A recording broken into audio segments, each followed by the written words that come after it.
गरम पाण्याच्या झऱ्याची सहल.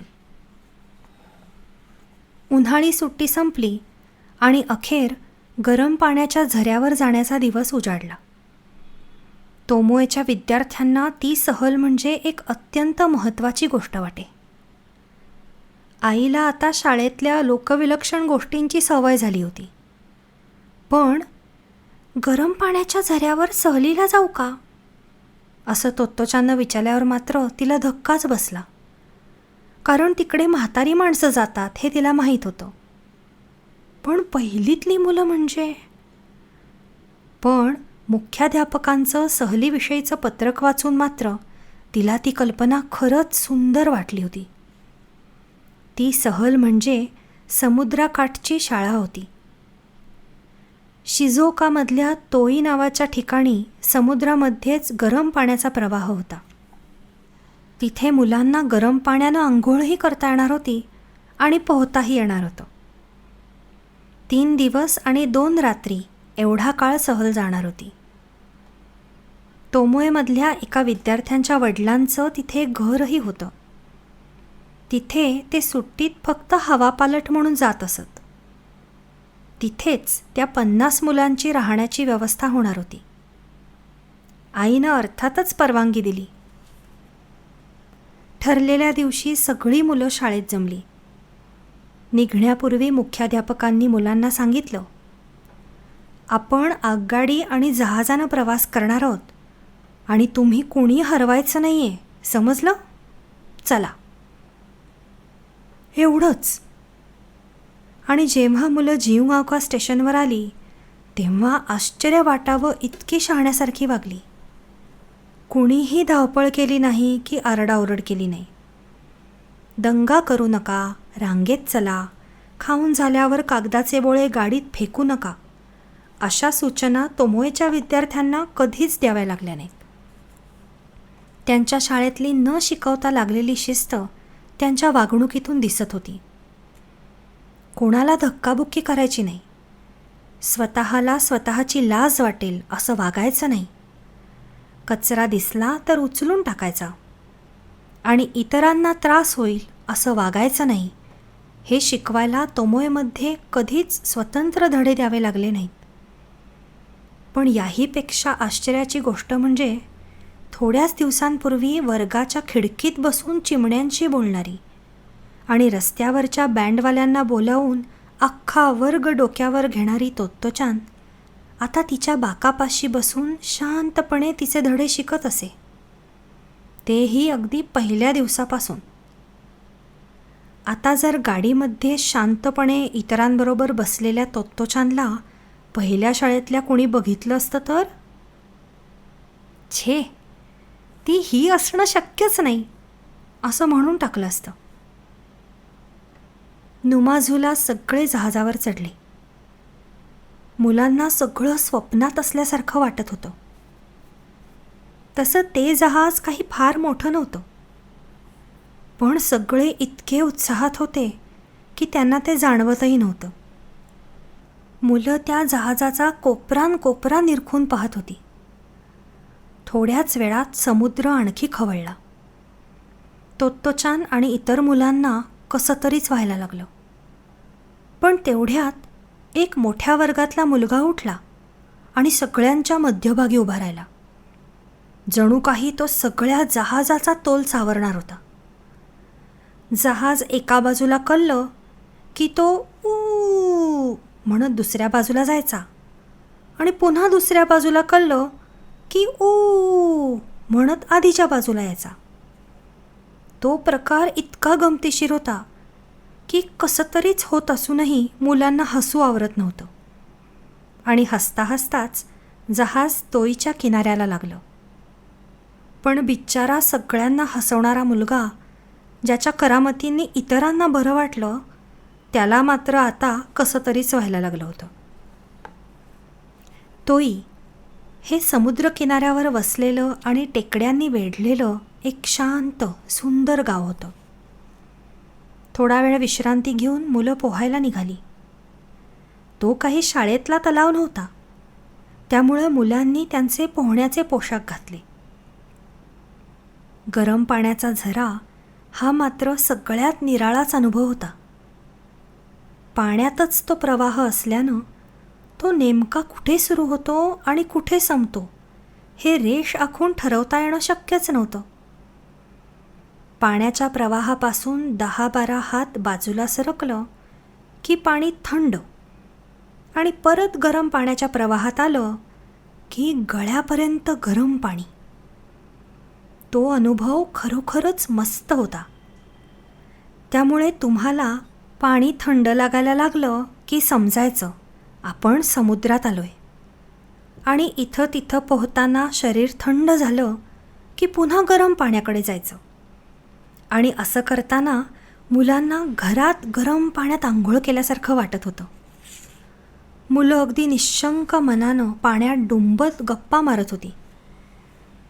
त्यांना तसं पाहणाऱ्यांच्या मनात आलं असतं की गरम पाण्याच्या झऱ्यात उतरल्यावर लहान मुलंही मोठ्यांसारखी का बरं वागायला लागतात.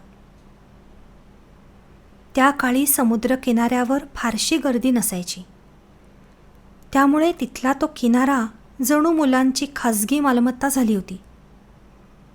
हा निराळाच अनुभव मुलांनी खूप मोकळेपणानं अनुभवला.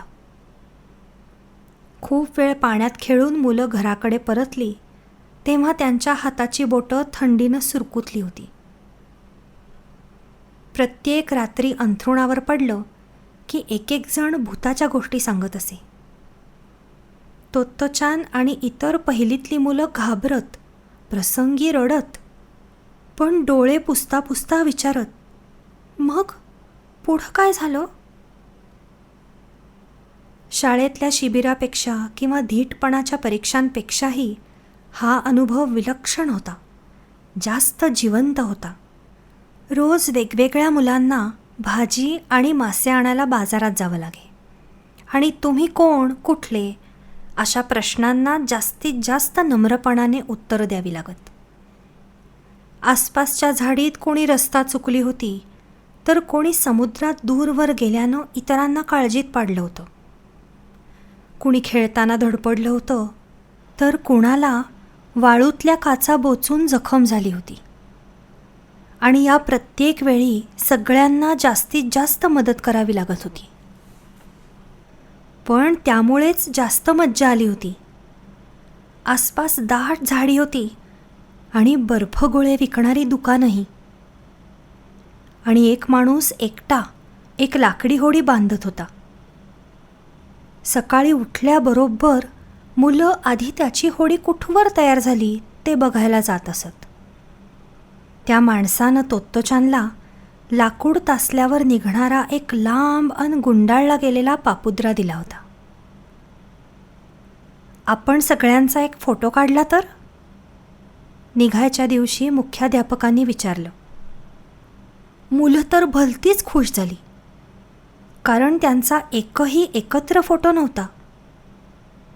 पण प्रत्यक्ष फोटो काढायच्या वेळी मात्र कोणी लघवीला गेलं तर कोणी बूट घालत होतं. शेवटी एकदा सगळे जमले तेव्हा फोटोसाठी उभं राहिल्यानं कंटाळलेली एक दोघं चक्क जमिनीवर लोळत होती. पण समुद्राच्या पार्श्वभूमीवर वेगवेगळ्या पद्धतीनं उभ्या असलेल्या मुलांचा फोटो नंतर प्रत्येकाच्या आयुष्यातला एक अमूल्य ठेवा झाला. फोटो बघितला की मागचे सगळे प्रसंग डोळ्यासमोर यायचे. जहाजातली सफर, सगळ्यांना हसवणारा मुलगा, झऱ्याचं गरम पाणी आणि भूताच्या गोष्टी. तोत्तोचान ती उन्हाळी सुट्टी जन्मात विसरणं शक्य नव्हतं. ही त्या काळातली गोष्ट आहे जेव्हा टोक्योमधील घरांजवळील तलावात मासे असत अन बैल कचरा गाड्या ओढत. संगीत कवायत. उन्हाळी सुट्टी संपल्यावर दुसरं सत्र सुरू झालं. जपानमध्ये शाळा एप्रिलमध्ये सुरू होतात. स्वतःच्या वर्गातल्या मुलांबरोबरच आता तोत्तोचानची इतर वर्गातल्या मुलांबरोबरही दोस्ती झाली होती. सुट्टीतल्या वेगवेगळ्या उपक्रमांनी तिला तशी संधी दिली होती आणि तिचं तोमोए विद्यालयाविषयीचं प्रेमही अधिक वाढलं होतं. तोमोएमधले वर्ग इतर शाळांपेक्षा वेगळे होते हे तर खरंच, पण तिथे बराच वेळ संगीताला दिला जाई हेही तिथलं एक वेगळेपण. तिथं संगीताचे अनेक धडे दिले जात. त्यातलाच एक होता युरिथमिक्स, म्हणजे संगीत कवायत. संगीताच्या तालावर कवायतीचा हा प्रकार सर्वात पहिल्यांदा 1904 साली शोधून काढला स्वित्झर्लंडमधले संगीतकार आणि संगीत शिक्षक एमिले जॅक डेलक्रोज यांनी. थोड्याच अवधीत ही पद्धत सबंध युरोप खंडात प्रसिद्ध झाली आणि अमेरिकेतही लोकमान्य झाली. तोमोएमध्ये ही पद्धत कशी सुरू झाली? त्याचं असं झालं की तोमोए सुरू करण्यापूर्वी सोसाकू कोबायाशी युरोपमध्ये गेले होते. तिथे त्यांनी लहान मुलांच्या शिक्षण पद्धतीचा अभ्यास केला. अनेक शिक्षण तज्ज्ञांना ते भेटले. पॅरिसला गेले असताना त्यांची भेट प्रसिद्ध संगीतकार आणि शिक्षणतज्ज्ञ डेलक्रोज यांच्याशी झाली. डेलक्रोज यांना नेहमी वाटायचं की संगीत हा एक नुसता कानांनी ऐकण्याचा विषय होण्यापेक्षा तो मुलांच्या हृदयापर्यंत पोचला पाहिजे. तरच संगीत निर्जीव आणि कंटाळवाणं न वाटता ते जिवंत सळसळतं वाटेल. पण काय केलं म्हणजे ते मुलांच्या मनापर्यंत पोचेल? त्यांनी खूप विचार केला. अचानक मुलांना उड्या मारताना, खेळताना पाहताना त्यांच्या मनात आलं, मुलांच्या या खेळांनाच संगीताचा ताल दिला तर? यालाच त्यांनी नाव दिलं युरिथमिक्स किंवा संगीत कवायत. कोबायाशी पॅरिसमध्ये राहत असताना डेलक्रोज विद्यालयात त्यांनी वर्षभर या नव्या प्रकारचा सर्व बाजूंनी अभ्यास केला. डेलक्रोज यांच्या या नव्या पद्धतीनं बरेच जपानी प्रभावित झाले होते. प्रख्यात संगीतकार यामादा, जपानमधील नव्या नृत्य प्रकाराचे जनक बाकुइशी, खाबुकी म्हणजे जपानमधील परंपरागत नाट्यप्रकारचा अभिनेता दुसरा इचिकावा सादांजी, नवनाट्याचा प्रणेता खाओरू ओसानाई, नर्तक मिचिओ इतो, या सगळ्यांचंच मत होतं की डेलक्रोज यांची पद्धत सर्वच कलांसाठी उपयोगी होती. पण शालेय स्तरावर तिचा वापर करणारे सोसाकू कोबायाशी हे जपानमधले पहिलेच. तुम्ही जर त्यांना विचारलं की युरिथमिक्स म्हणजे काय, तर ते सांगत, हा एक खेळ आहे. असा खेळ जो शारीरिक यंत्रणा अधिक कार्यक्षम करतो. असा खेळ जो मनाला शरीराचा उपयोग कसा करायचा ते शिकवतो. असा खेळ जो शरीर आणि मनाला लयतालाची जाण देतो. युरिथमिक्सच्या अभ्यासानं संपूर्ण व्यक्तिमत्व लयबद्ध होतं. लयबद्ध व्यक्तिमत्व अधिक भारदस्त, अधिक सतेज असतं आणि अशी व्यक्तिमत्व निसर्गाच्या नियमांचं पालन अधिक चांगलं करू शकतात. तोत्तोचानच्या वर्गानं हा शरीराला लय शिकवणारा खेळ शिकायला सुरुवात केली होती. सभागृहातील छोट्याशा मंचावर मुख्याध्यापक पियानो वाजवायला सुरुवात करीत आणि त्याच्या तालावर मुलांनी चालायला सुरुवात करायची. त्यांना कसंही चालायची मुभा होती. अट एकच, इतरांच्या मध्ये जाऊन कोणी पडणार नाही याची काळजी घ्यायची. त्यामुळं मुलं बहुधा गोलातच चालायची. मुलांना जर वाटलं की हे संगीत द्रुतलयीत आहे, तर ती चालता चालताच हात खालीवर हलवायची. पाय मात्र जोरात आपटायचे नाहीत किंवा खूप अवघडल्यासारखंही चालायचं नाही. संपूर्ण शरीर सैल सोडून आरामसे चालायचं.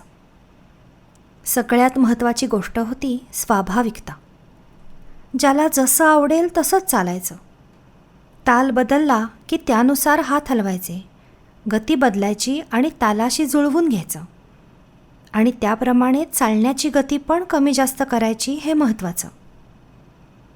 अशा प्रकारे 6 ठोक्यांच्या तालापर्यंत हात हलवण्याची पद्धत बदलावी लागे. 4 ठोक्यांचा ताल सोपा होता. खाली, बाजूला, पिछे मोड आणि वर. पण 5व्या मात्रेवर येताच खाली, बाजूला, समोर, बाजूला आणि वर करावं लागायचं. तर 6 ठोके असले की हात खाली, बाजूला, पिछे मोड, समोर पिछेमूड, समोर आणि वर या क्रमाने हलवावे लागत. त्यामुळे ताल बदलला की बरोबर तसे हात हलवणं कठीण व्हायचं. त्याहीपेक्षा कठीण व्हायचं जेव्हा मुख्याध्यापक सांगायचे, मी संगीताची लय बदलली तरी तुम्ही गती बदलायची नाही.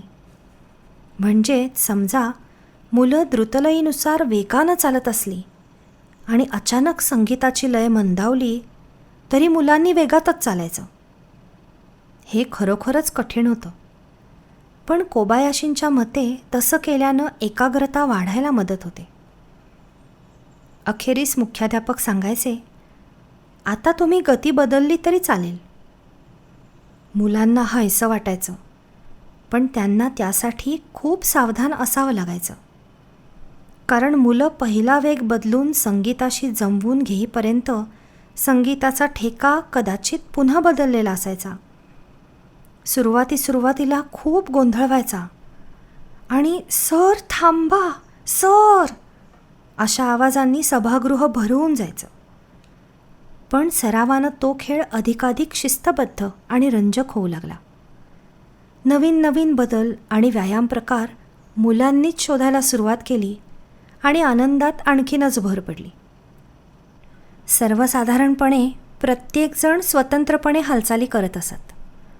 पण कधीकधी मुलं जोडीजोडीनं हात धरून हालचाल करत, तर कधी डोळे मिटून चालायचा प्रयत्न करत.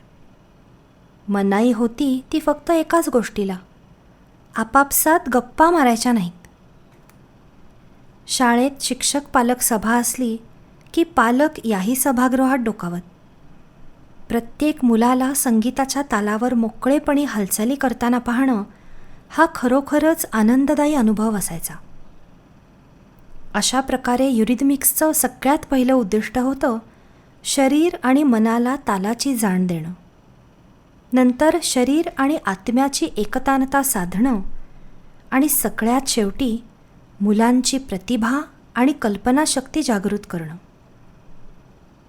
पहिल्यांदा शाळेत आल्या दिवशी तोत्तोचांना विचारलं होतं, आई, तोमोए म्हणजे काय गो? तोमोए हे एक स्वल्पविरामासारखं परंपरागत प्रतिकात्मक चिन्ह आहे आणि मुख्याध्यापकांनी त्यांच्या शाळेसाठी 2 तोमोए असलेलं प्रतीक तयार केलं होतं. एक काळं आणि दुसरं पांढरं. अशी 2 तोमोए मिळून तयार होत होतं संपूर्ण वर्तुळ. यातून त्यांचं मुलांविषयीचं ध्येय सूचित होत होतं, शरीर आणि मन यांचा एकत्रित विकास. युरिथमिक्सचा अंतर्भाव त्यांनी शाळेच्या अभ्यासक्रमात केला होता, कारण त्यांना खात्री होती की त्यामुळे मुलांचा व्यक्तिमत्व विकास अधिक स्वाभाविकपणे होईल. केवळ पुस्तकी शिक्षणावर भर असलेल्या आणि मुलांची निसर्गाविषयीची स्वाभाविक ओढ आणि त्याहूनही सूक्ष्म अशा ईश्वरी आवाजांची जाण दाबून टाकणाऱ्या समकालीन शिक्षणाचा मुख्याध्यापकांना तिटकारा होता. कारण निसर्ग आणि ईश्वर ही प्रेरणास्थानं असतात ही त्यांची धारणा होती. बाशो हा कवीच फक्त हे लिहू शकला. पुराणे तळे, बेडूक मारी उडी, पाण्याचा ध्वनी.